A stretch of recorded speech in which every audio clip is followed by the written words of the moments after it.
नंद मथुरेहून निघाले तेव्हा वाटेत विचार करू लागले की वसुदेवाचे म्हणणे खोटे असणार नाही म्हणून संकट येईल या भीतीने ते मनोमन भगवंतांना शरण गेले. नंद जेव्हा मथुरेहून निघाले तेव्हा त्याला वाटू लागलं वसुदेवाचं म्हणणं तर खोटं होणार नाही, परंतु आता संकट तर काही येणार तर नाही ना, म्हणून ते भगवंताला शरण जाऊ लागले. पुतना नावाची एक अत्यंत क्रूर राक्षसी होती. लहान मुलांना मारणे तिचं एवढंच काम होतं आणि कंसाच्या आज्ञेवरून ती सगळ्या नगर गाव सगळ्या गावांच्या अवस्थामध्ये फिरू लागली. कशासाठी? मुलं मारण्यासाठी. आणि दैनंदिन ते दररोज प्रत्येकाच्या घरात जायचे आणि मुलांना मारायचे. आकाश मार्गाने जाऊ शकणारी ती पुतना इच्छेनुसार रूपे धारण करत होती. ती राक्षसी नव्हती आणि तिला मनाला वाटेल ते रूप ती धारण करू शकत होती. एके दिवशी नंदाच्या गोकुळाजवळ येऊन मायेने स्वतःला एक सुंदर तरुणी बनवून ती गोकुळात शिरली. तिने काय केलं मग? तिला वाटलं आता कृष्णाच्या जवळ जायचंय, नंदाच्या घरामध्ये एवढा उत्सव झाला छान प्रकारे आणि आपण असं विद्रूप रूप धारण करून तिथं जाता का म्हणे. तर एक सुंदर अशा प्रकारचे नटली सजली, छान प्रकारे अंगावर दागिने घातले, सुंदर साडी नेसली, सगळं छान शृंगार केला आणि निघाली. काय शृंगार केला तिनं? आंबाडा घातला, मोगऱ्याची वेणी माळली, सुंदर वस्त्रे परिधान केली, कानात कर्णफुले घातली आणि कुरळे केस तिचे होते, कंबर बारीक होती. अशा प्रकारे मधून हास्य करीत आपल्या कटाक्ष बाणानं नेत्रबाणानं आपल्या वज्रवासियांचे चित्त ती वेधून घेत होती आणि जणू स्वतः लक्ष्मीच आपल्या पतीचे दर्शन घेण्यासाठी आली ते काय असं गोपींना वाटू लागलं. सगळ्या गोपी जे होत्या त्या गोकुळातल्या त्यांना वाटू लागलं लक्ष्मीच आली की काय आता भगवंताचं दर्शन घ्यायला असं वाटू लागलं. बालग्रहासारखी ती इकडे तिकडे लहान मुलांना शोधित सहजपणे नंदाच्या घरात शिरली. तेथे दुष्टांचे काळ बालक श्रीकृष्ण पाण्यात झोपलेले तिने पाहिले आणि परंतु रात्याच्या अधिकात लपलेला अग्नी असतो त्याचप्रमाणे त्यावेळी त्यांनी आपले प्रचंड तेज लपवून ठेवले होते. भगवंताने काय केलं होतं? आपलं तेज म्हणजे लपवून ठेवलं होतं. एकदम जिला कळू नाही आपण कसे आहोत ते. चराचराचा आत्मा असणाऱ्या त्यांनी लहान मुलांना मारणारा हा ग्रह आहे हे जाणून आपले डोळे बंद केले.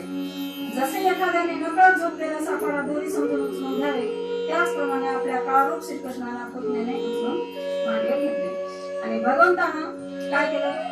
तिनं तेजपुंज असे कोण गेली होती मस्त लक्ष्मीचं रूप धारण केलं असं करून.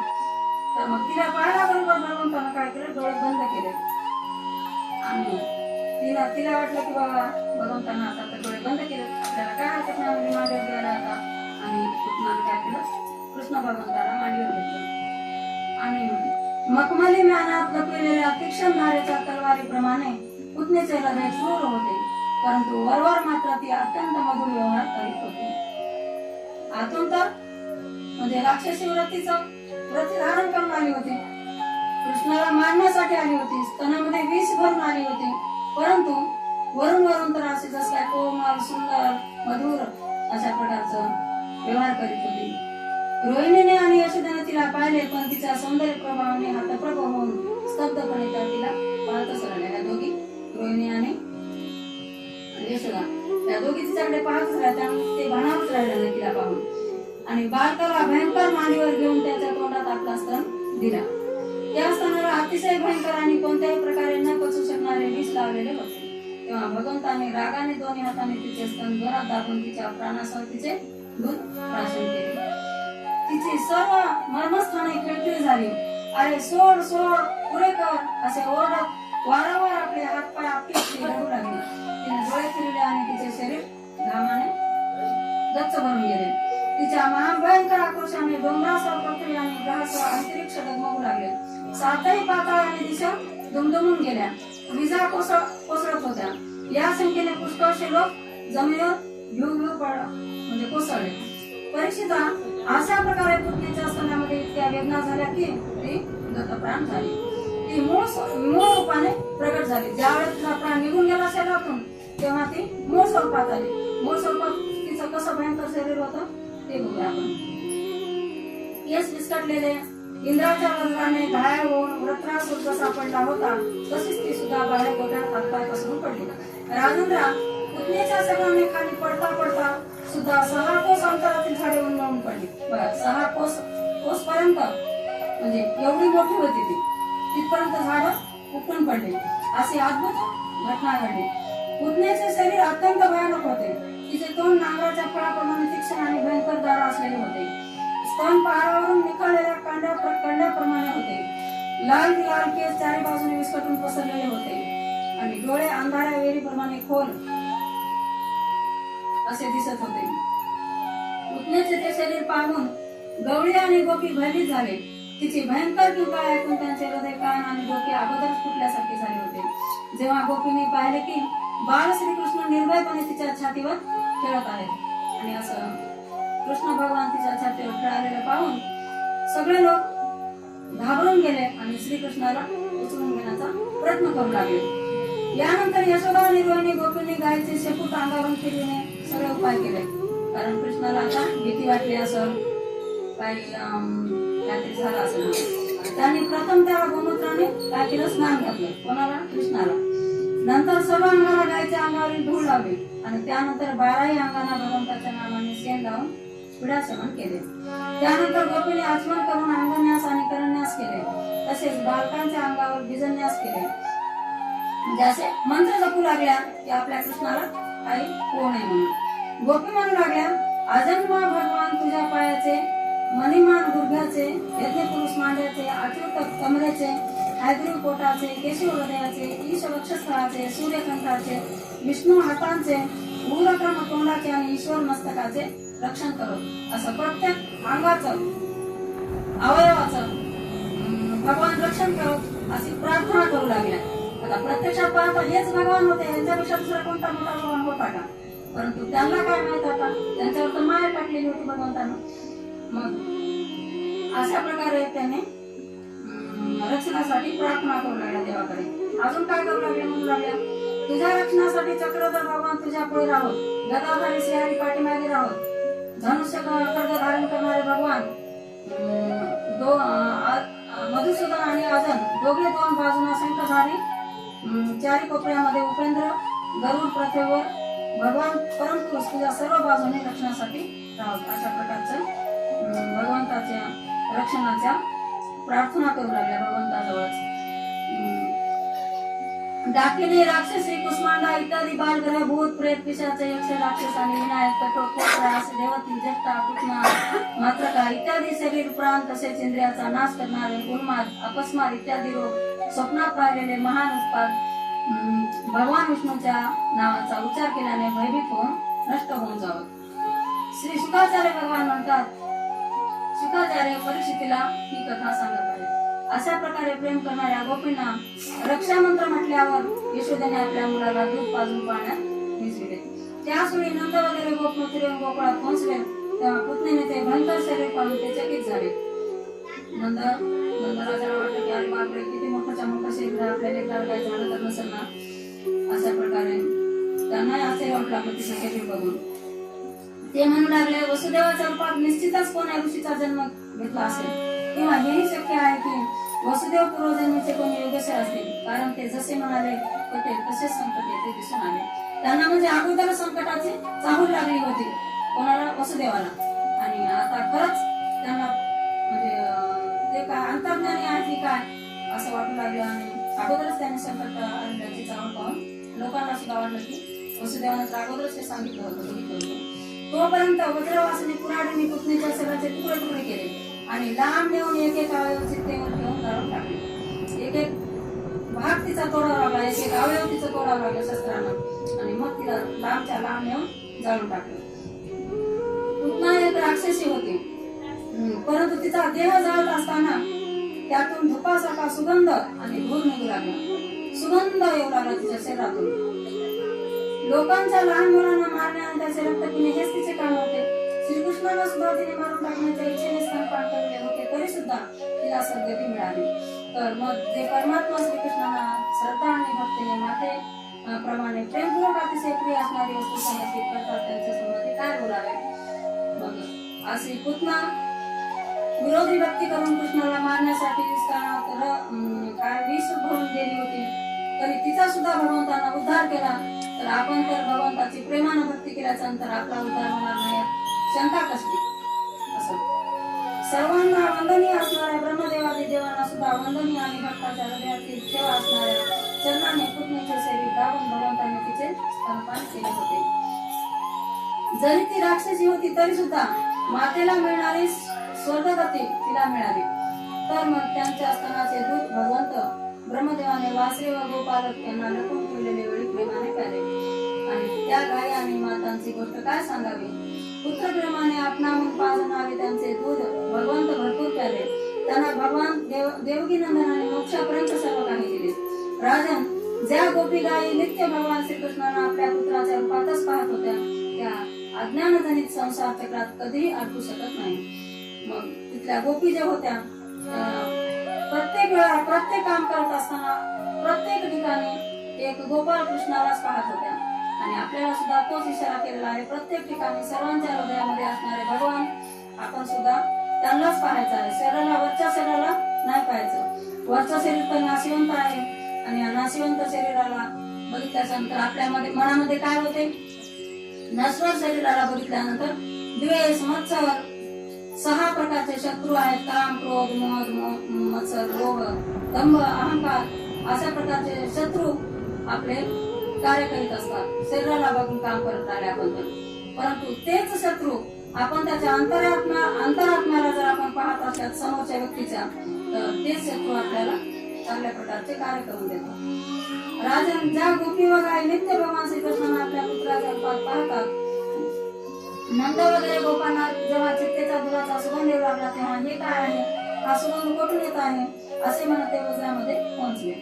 तिथे गोपींना पुतण्याच्या योगापासून येण्यापासून ते मरेपर्यंत सर्व वृत्तांत सांगितला. पुतण्याचा मृत्यू आणि श्रीकृष्णाचे सुखरूप असणे हे ऐकून जे लोक अतिशय आश्चर्यचकित झाले. परीक्षिता, मृत्यूच्या तावडीतून सुटून आलेल्या आपल्या मुलाला उदार आनंदाने उचलून घेतले आणि वारंवार त्याचे मस्तक म्हणून ते अतिशय आनंदित झाले. हा पुतना मोक्ष भगवान श्रीकृष्णाने अद्भुत बळ दिला आहे. जो मनुष्य श्रद्धेने याचे श्रवण करतो त्याला भगवान श्रीकृष्णाबद्दल प्रेम वाढू लागते असा आशीर्वाद दिला. आपण ही कथा ऐकल्याच्या नंतर आपल्याला सुद्धा मोक्षाची प्राप्ती होते. पुतण्याबाबतची गोष्ट ऐकल्याच्या नंतर कथा. गोपाल कृष्ण भगवान की जय. इथंच थांबूया आपण. श्रीकृष्ण गोविंद हरे मुरारी, श्रीकृष्ण गोविंद हरे मुरारी, राधे सदामोदर दीननाथ, राधे सदामोदर दीननाथ, हम पाहि संसार समुद्र मागम, हम पाहि संसार समुद्र मागम, नमो नमस्ते पुरुषोत्तमाय, नमो नमस्ते पुरुषोत्तमाय, श्रीकृष्ण गोविंद हरे मुरारी, श्रीकृष्ण गोविंद हरे मुरारी, राधे सदामोदर दीननाथ, राधे सदामोदर दीननाथ, हम पाहि संसार समुद्र मागम, हम पाहि संसार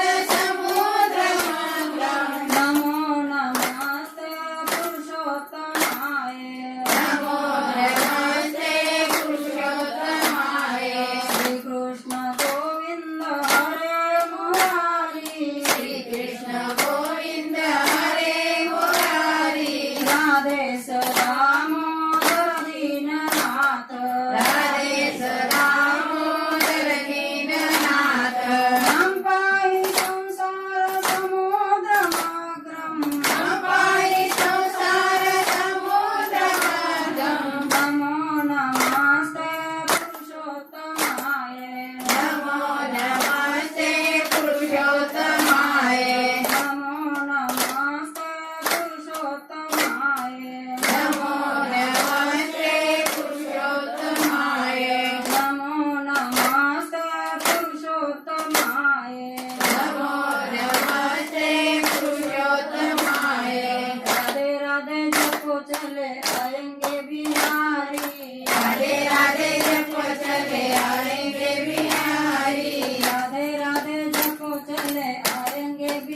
आएंगे बिहारी, राधे राधे जप चले आएंगे बिहारी।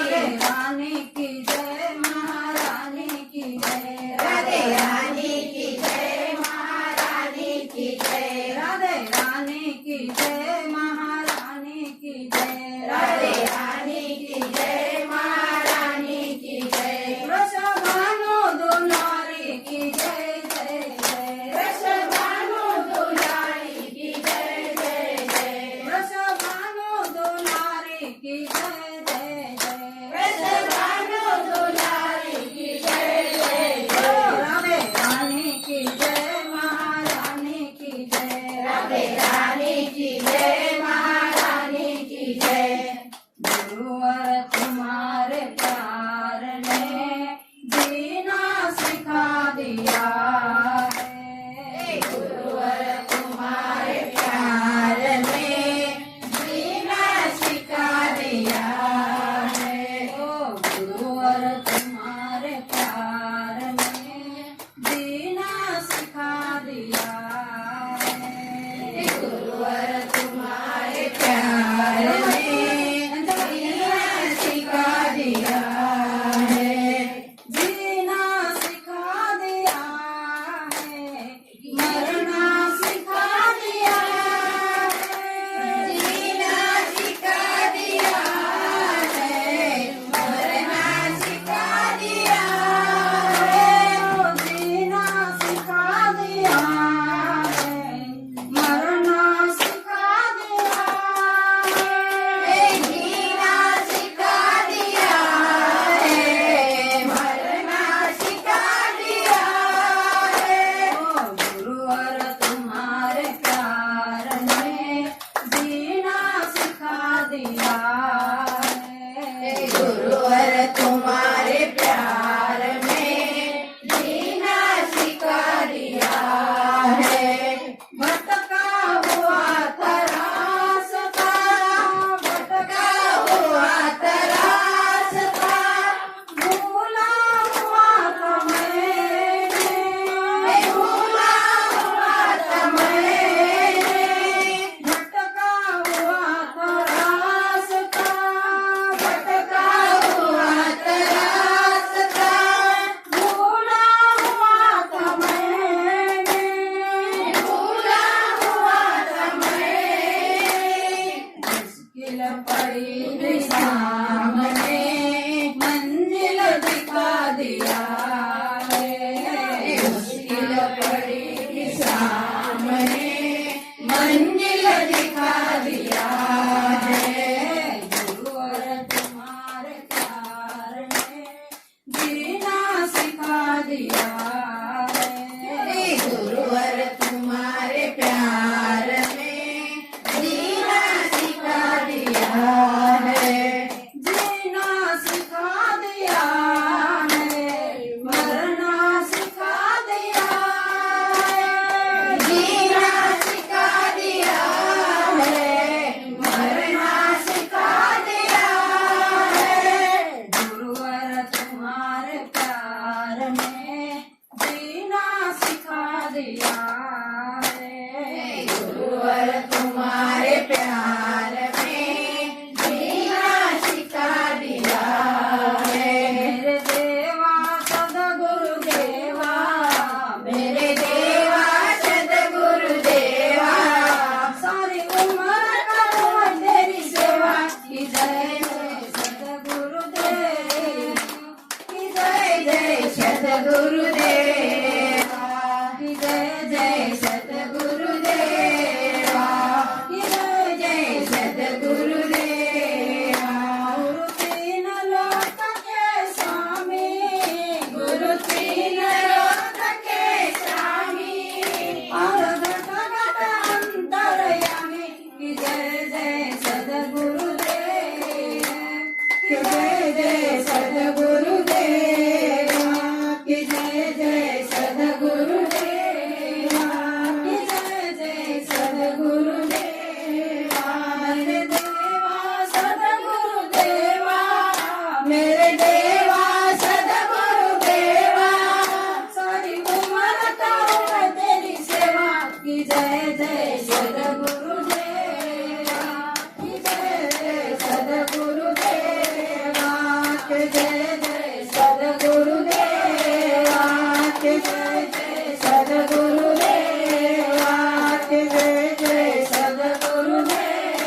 बोलू द्या.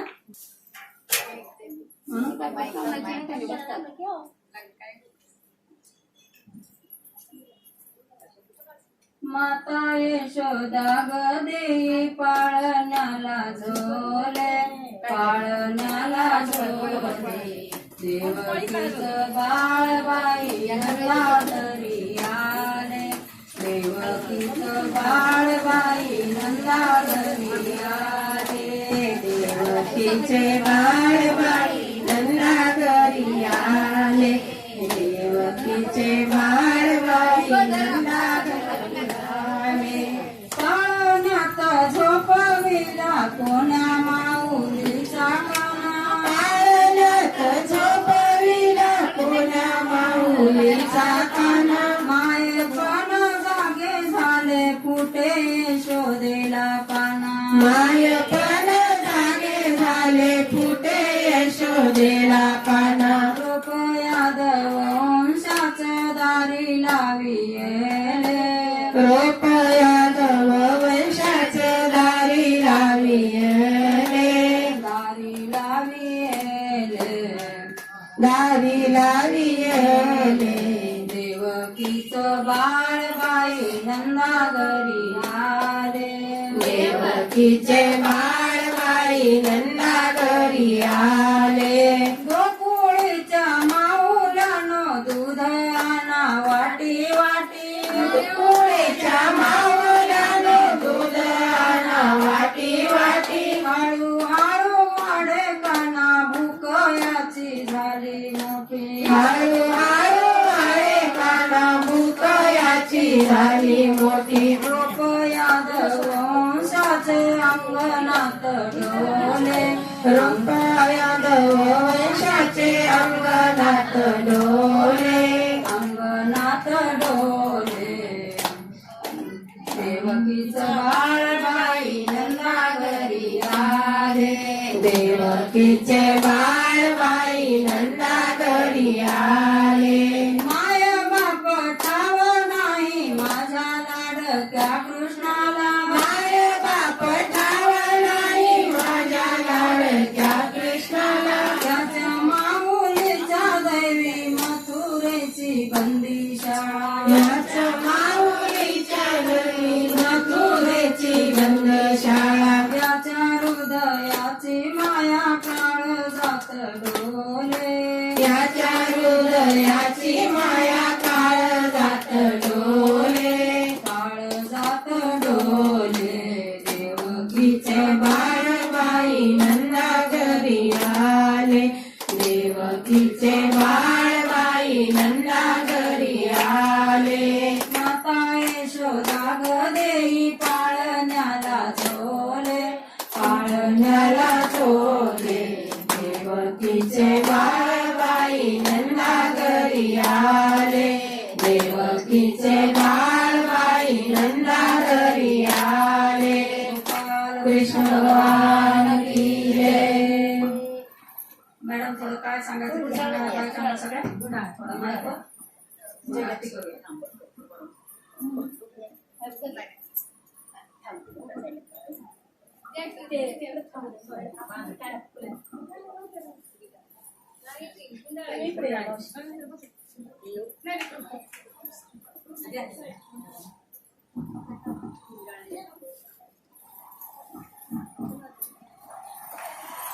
श्री गुरुदेव दत्त. आपल्या सिडको लेडी 120 परिसरामध्ये अतिशय पावित्र्यमय असं वातावरण. आज महापुराण कथा भागवत ज्ञानयज्ञ सोहळ्याचं चालू आहे. अतिशय उत्साहामध्ये महिलांच्या आनंदाला भरता आलेला आहे. आणि या ज्ञानयज्ञ सोहळ्याचे भागवत कथाकार सौभाग्यवती मोदवरावी जयपुरी खूप तन्मय होऊन अतिशय शुद्ध अंतकरणानं गोड आवाजामध्ये भागवत सांगत आहेत. आणि भागवत सांगताना मला पुराण काळातल्या वेद काळातली एक स्त्री आठवली. एक महिला खूप हुशार होती, विदुषी होती. विदुषी म्हणजे विद्वान होती.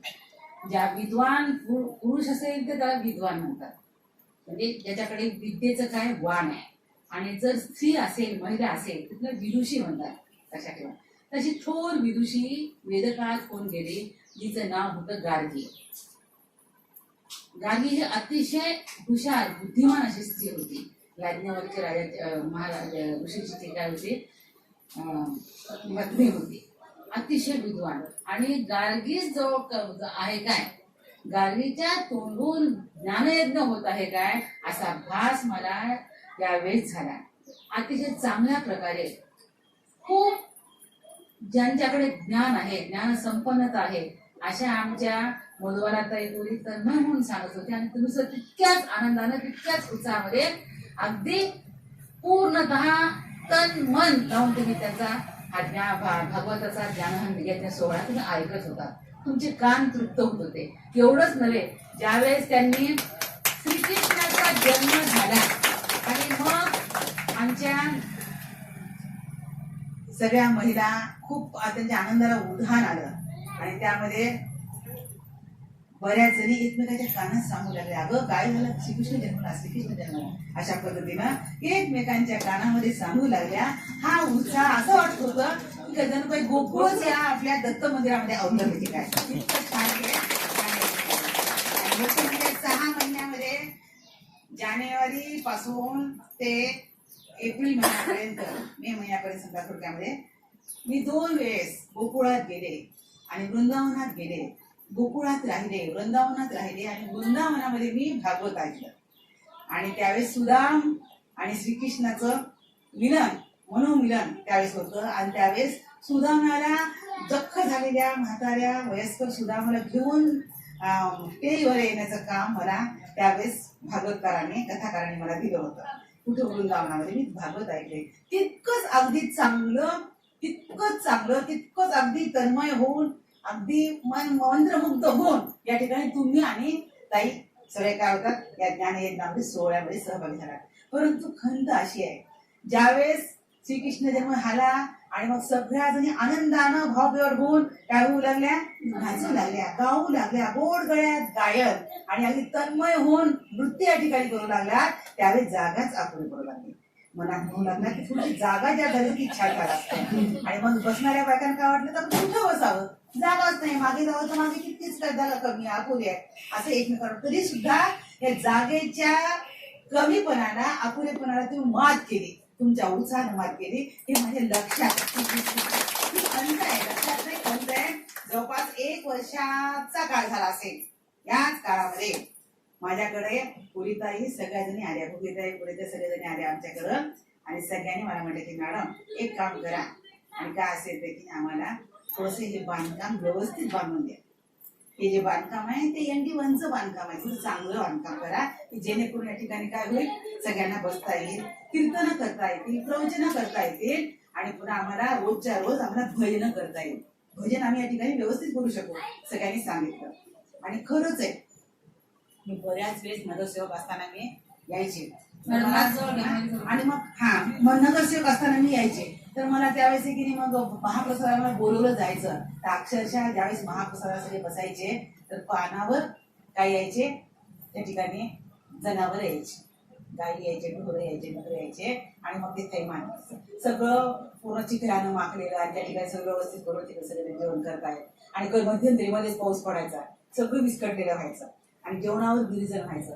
असं एवढा महापुरुष आणि एवढ्या मोठ्या थोडक्यामध्ये एवढ्या मोठ्या सगळ्यामध्ये मोठा कोणता असेल तर दत्त आहे, गुरुदेव दत्त आहे. आणि गुरुदेव दत्ताला शुचिता आवडते, पवित्रता आवडते, स्वच्छता आवडते. आणि त्याच्याच आसपास परिसरामध्ये अस्वच्छता ही कुणी केलेली आहे, आपणच केलेली आहे, मानवानेच केलेली आहे, आपणच केलेली आहे, आपल्याच जातीच्या लोकांनी केलेली आहे, मानव जातीच्या लोकांनी. काहीच म्हणू शकत नाही. तुमच्यामध्ये खूप तुम्ही स्वच्छ करा, पुन्हा अगदी तासामध्ये काय होऊन जाईल, अस्वच्छ होईल. जवळच गटार आहे, गटारचं बांधकाम झालेलं नाही आणि आसपास कसं आहे, सगळीकडे पूर्णतः जनावरांचा मुक्त संचार आहे.